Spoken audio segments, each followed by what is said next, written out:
has. There are even dimensionless numbers that go with that. There's something called the log decrement.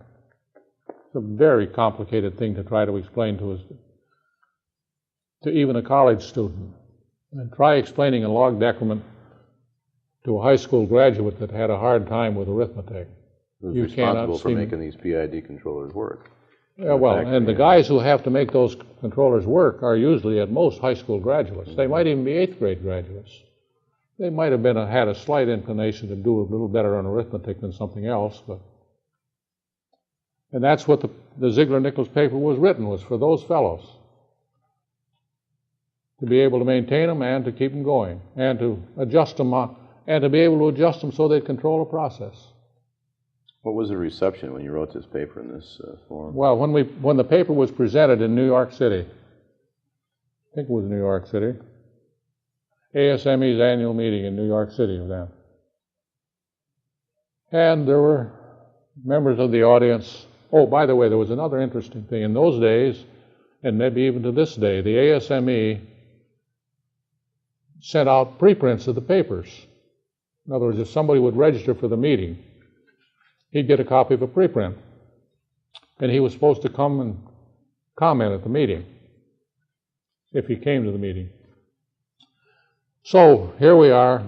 We've given, I think Ziegler has made the presentation, and maybe I'm chiming in once in a while, not too often. And a discusser from a competing company that I won't mention the name of got up and said, well, look, all you've given is a recipe. Clearly there's nothing, but this was presented, by the way, at a control theory conference. ASME control theory conference. He says, there's no theory in that. Well, I think somebody else chimed in with the same sort of a remark. And finally, a man at the back of the room gets up. He says, my name is Bosworth. Can't remember his first name. Chetton Bosworth, I think it was. From Firestone Rubber. And we received a copy of this preprint before we came. And we went out and tried it. And it works. You know, that was quite a consternation to both the chairman and the other discussers. The discussers really decided they weren't going to criticize it after that. The thing I always liked, and I think I don't even have it anymore, is the discussion that was, they printed the discussion of that paper, including this rather critical part at the start. And Zig and I were always very proud of that. Well, they're still using that stuff today. Yeah, actually, to this day, it's a cut and try. You see, it uses the controller as a measuring instrument as well. With those dials, you can do that. With your dials in your eye and a watch, you might need a watch. Although Galileo pointed out you don't even need a watch. You can use your pulse. Pulse is usually close enough to a second each. That's close enough, within about 10%. And that's all you can ever adjust anything to anyway, is about 10%. So,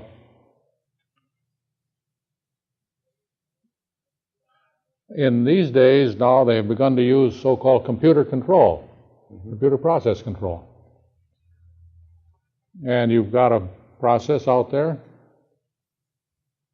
got all these valves hooked up. It may be a pneumatic process, or it's probably electrical transmission, because there's another paper there that mentions about the transmission delay in pneumatic lines, but electrical transmission lines can be quite long. You can make them alongside of railroad tracks, for example, and they don't have much delay. The only time you really get much delay is when you go to something like the moon. I mean, by the time you get to going to the moon and back, that turns out to be a quarter of a second delay, I think, or maybe it's a second delay. I've forgotten which now. Yeah, it's about a second delay, I think. Maybe it's 2 seconds delay. 300,000 miles per second is the velocity of light. Anyway, With a industrial process control, I have been told by fellows who started up computer plants, the simplest thing is just to get the Ziegler-Nichols paper and you crank it up until it oscillates, measure the period, cut the gain by about a half, adjust the derivative so the lead time is about half of the delay. Oh, well, let's see. No, you get that period. You say the period really is four time lags. There is a derivation can be given of that, but I'm not going to give it here. And so you adjust the derivative time constant, or the lead. We call it the pre-act time because that was the name of the response that Taylor used, but there are other people call it preset and so forth. You set it to 1/12. Let's see now. You set it to half of the lag. If the lag is 4 periods, that's 1/8 of the period. And you set the automatic reset or the integral response time constant, the time it takes to repeat the proportional response if it's got a sustained error, equal to 1/12 of the period. 3/10 over the period. Anyway, there is a number you can get, which is in the paper. I'm not doing very well at remembering them. No, I think we got the basic idea. That paper is a landmark paper in the sense that it's still the way they do a lot of this stuff in industry. And it also appears in a book called Landmark Papers. Yes, indeed. By Thaler and Brown. Okay. Let's cut that tape there, because we got about, 2 minutes to go. And the next question will probably take a little longer than that. Dad?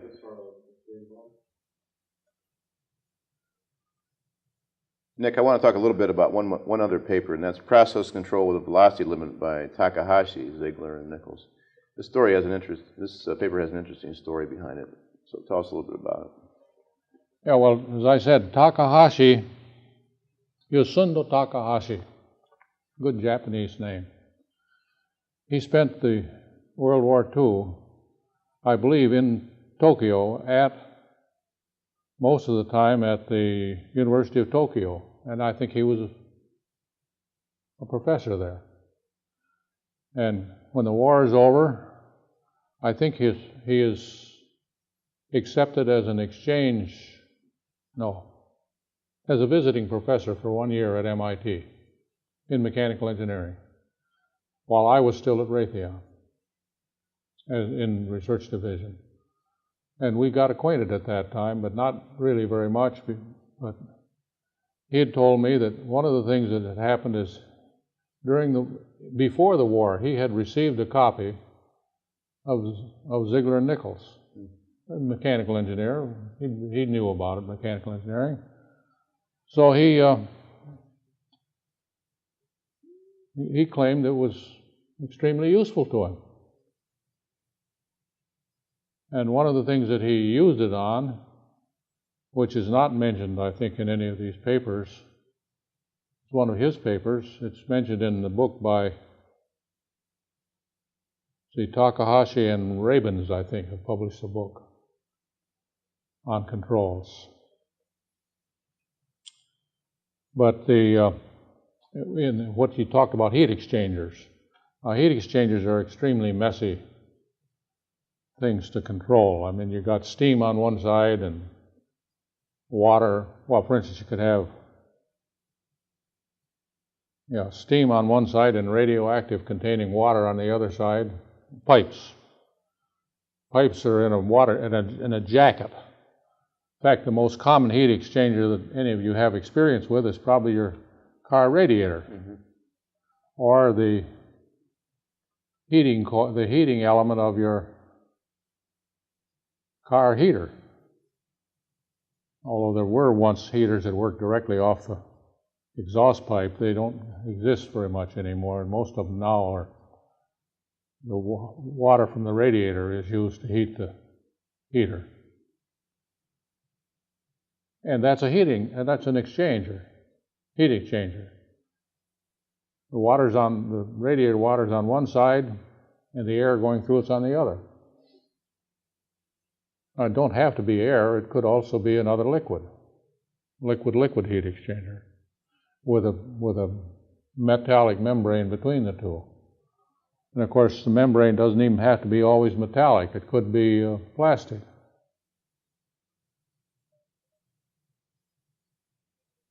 So, but anyway, many chemical processes have some kind of a velocity limit in them. Or another illustration is an electric motor.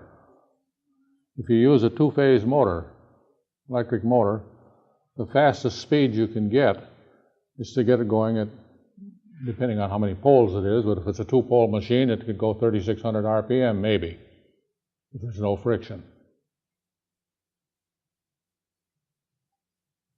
So, and in a process controller, there's probably a valve that, say, has to admit steam, or one end it admits all the steam that's there that can get through the valve, and the other end it shuts it all off. And in between, it can go proportionally in between those two, maybe proportionally, some way or other between them. And the paper on velocity limit here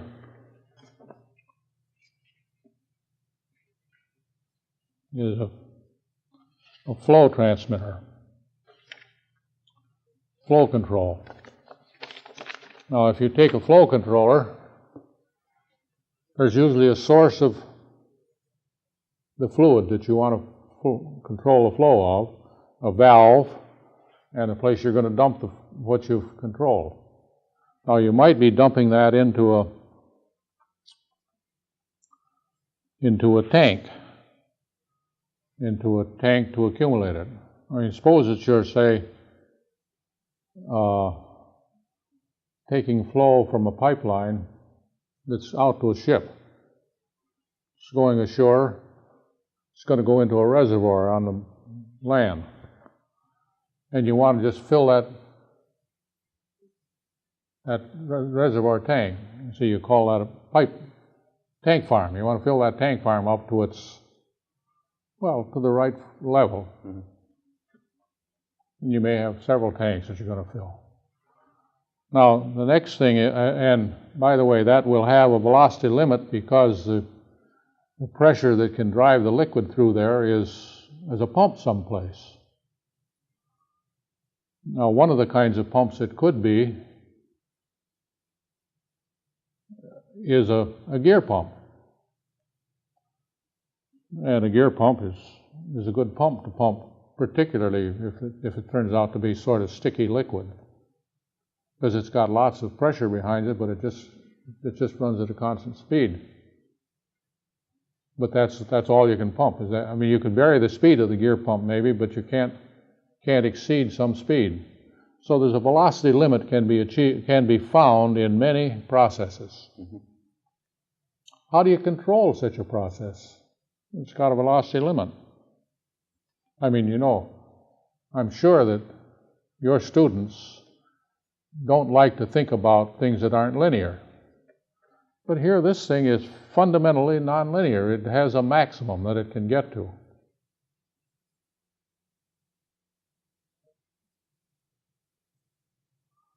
Well, the first place that we wanted to make use of this, I think it's the story I was telling you the other night, is the control of the flow that's going to go to a distillation column.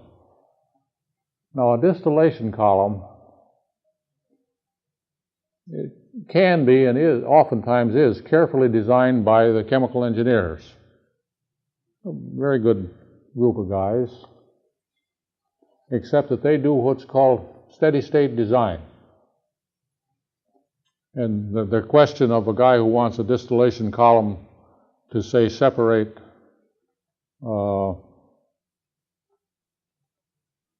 gasoline from lubricating oil, He says, well, how many gallons per hour do you want? And how much feed? Well, they may give it two different ways. They may say, how many gallons per hour of gasoline do you want out? Or how many gallons per hour, or maybe they'll say how many pounds per hour or tons per hour. Not tons per hour, it's usually gallons per hour, but it might be tons per day, even metric tons per day. Do you want to feed this thing? And depending upon your pocketbook, and I suppose on what your market is, I'm not a manager, I'm a technical man. Some way or other you make a decision on that, and you tell the chemical engineer, I want this much. So he designs the distillation column for that. Now, if you try to go faster than he's designed it, you may end up do what is called flooding the column, and it just pukes. In other words, instead of making the separation you want, some of this unseparated stuff just goes over the top of the column. Now, I don't know if any of you have ever taken a chemistry course. You may have heated something in a flask,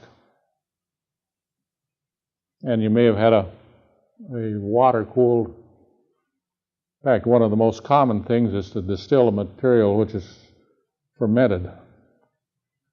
And what comes out of there is alcohol.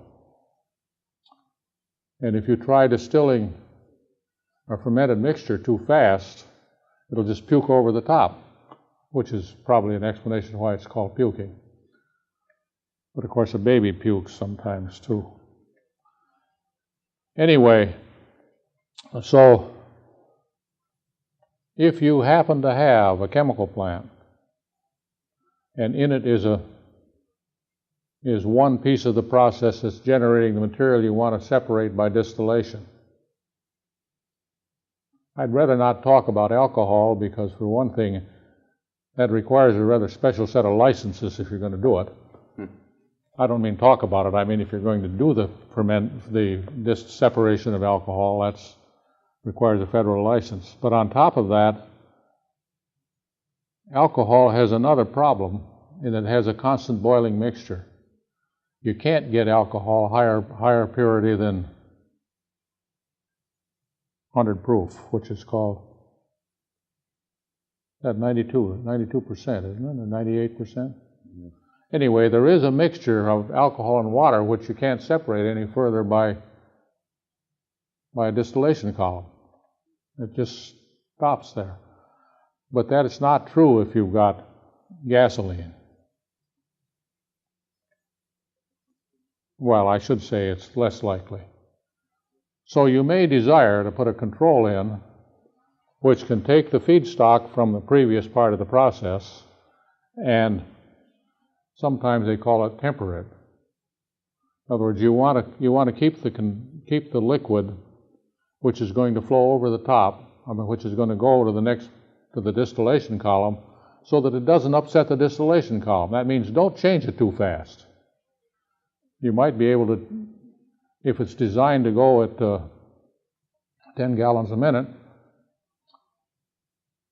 you might be able to change it to 9 gallons a minute if you take about a minute to do it. You have to take quite a little while.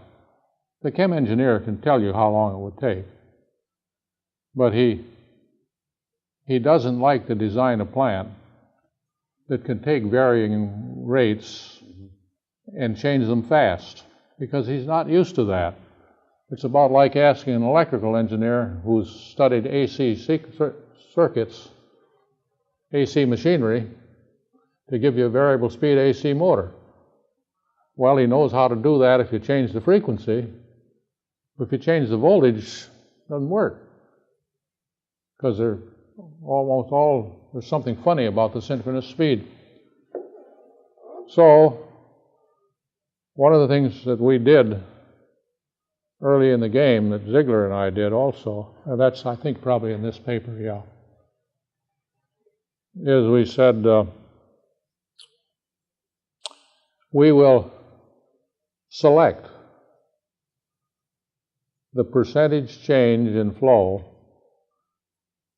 that's acceptable to this next stage.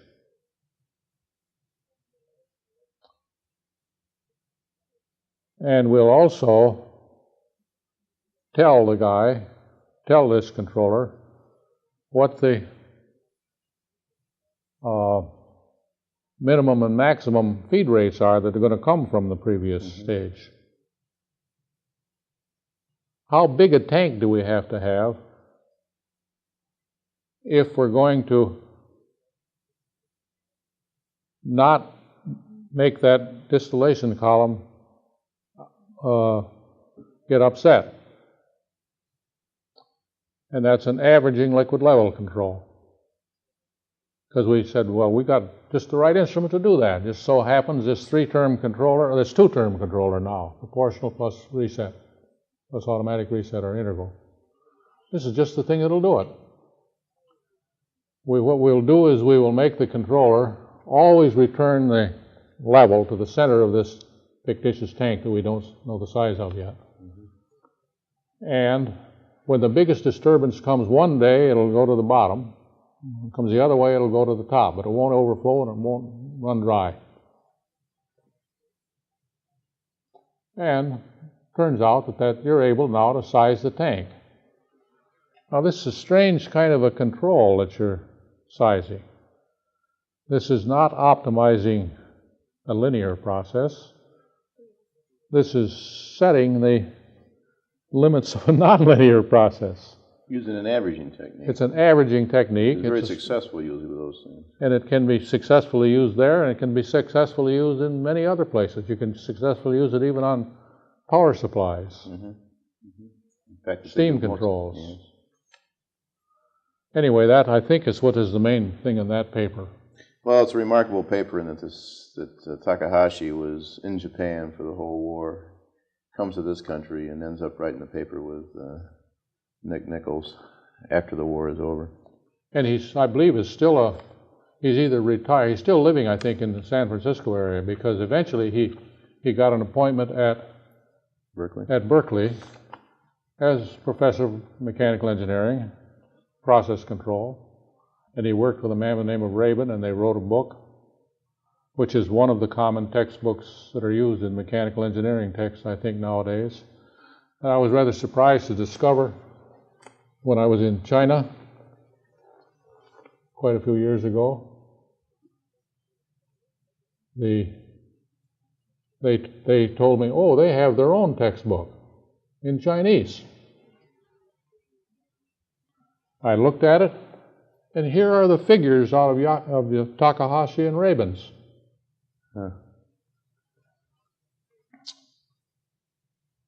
And it turns out they had translated that into Chinese, and they did not give credit to Takahashi and Rabin's.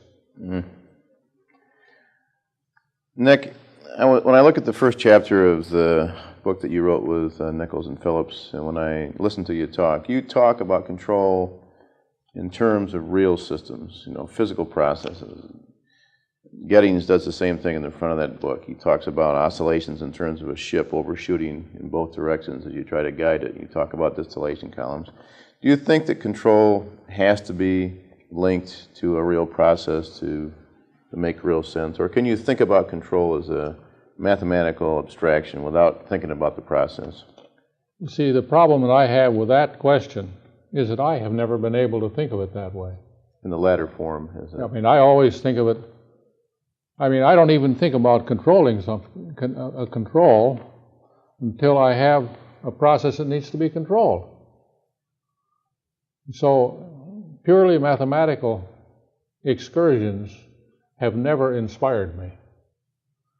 And in fact, I've been working fairly recently with a young fellow, and I had to take him considerably to task because he wanted to keep this as pure mathematics.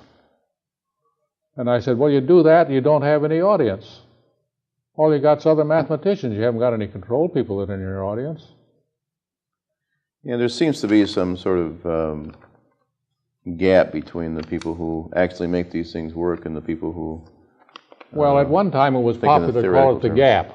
The theory was, I think, at that time, this is now 20 or 30 years ago, actually back when Phillips and I were doing that book, there were people who said it's too theoretical. Hell, people called Ziegler and Nichols too theoretical. But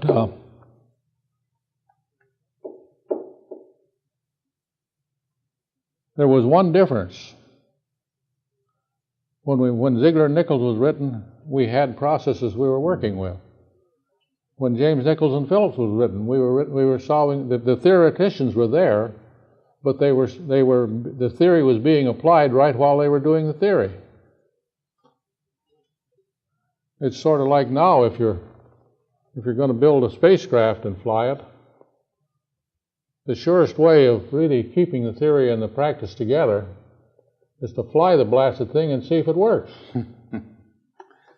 Well, back in the old days, when you build a chemical plant, by the way, a company like Dow Chemical or any of the big chemical firms, they don't like to have one of these computer-controlled plants and have you say, well, we'll turn it on now and see if it works.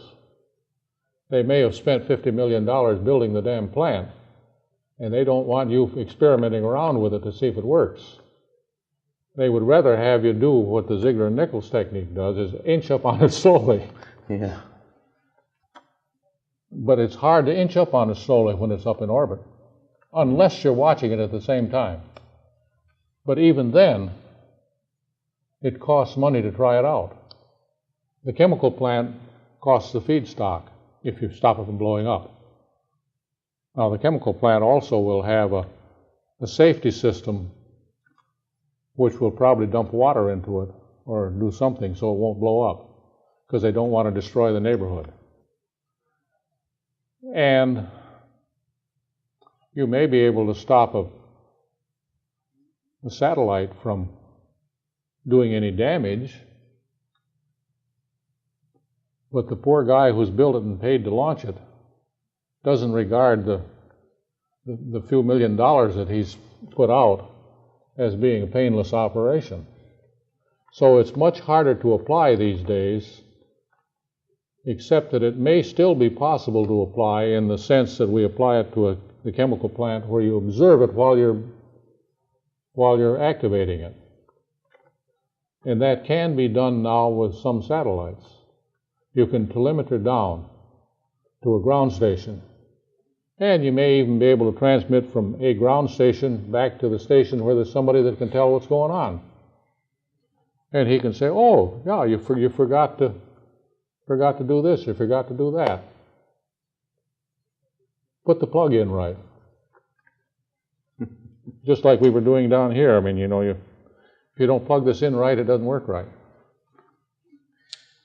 Well, Nick, you've had a remarkable career, and I've enjoyed every minute of it. And I've enjoyed talking to you here for a while today. So thanks very much for going back over this piece of history with us. Yep. I like the cap, too. Yep. Well, are we through? We've exhausted 2.5 hours of tape, I believe, here.